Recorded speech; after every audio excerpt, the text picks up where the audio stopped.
উন্নয়নে আরো জোর রাজ্যের। সাংস্কৃতিক উন্নয়ন পর্ষদ গঠন, 5 তপশিলি সম্প্রদায়ের জন্য উদ্যোগ। ভোটের আগে তপশিলিদের উন্নয়নে পর্ষদ। এ বিষয়ে আরো বিস্তারিত জানাবে আবির, রয়েছে আমার সঙ্গে। আবির, দেখো, যে সময়টি গঠন করা হলো নির্বাচনের আগে, সেই সময়টা অত্যন্ত গুরুত্বপূর্ণ এবং তিনি জানিয়েছেন যে মুন্ডা, কোড়ার, ডোম, কুম্ভকার এবং সদগোপ এদের জন্য সাংস্কৃতিক এবং উন্নয়ন পর্ষদ গঠন করা হচ্ছে এবং এক্ষেত্রে যেমন তাদের ভাষা এবং ঐতিহ্যকে রক্ষা করতে পারা যাবে, পাশাপাশি তাদের জন্য শিক্ষা, স্বাস্থ্য, কর্মসংস্থানের সুযোগও নিশ্চিত করবে। আসলে প্রশাসনিক মহল থেকে বলা হচ্ছে যে তাদের যে প্রথাগত অধিকার সেটাকে সুরক্ষিত রেখে সামগ্রিকভাবে আর্থসামাজিকভাবে উন্নয়নের পথ প্রশস্ত করার জন্য এগুলিকে গঠন করা।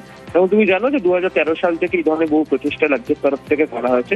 রাজনৈতিকভাবে তৃণমূল কংগ্রেসের বক্তব্য, যখন তাদেরকে নানা রকম ভাবে রাজনৈতিক আক্রমণ করা হচ্ছে, কিন্তু তারা যে এই সমস্ত সম্প্রদায়ের মানুষজনকে কার্যত তারা উন্নতি করার চেষ্টা করেন, সেই বাস্তবসম্মত ছবি তারা তুলে ধরার চেষ্টা করছেন এবং সেই দিক থেকে দেখতে গেলে এই বোর্ড তৈরি করা অত্যন্ত গুরুত্বপূর্ণ রাজনৈতিক দিক থেকে।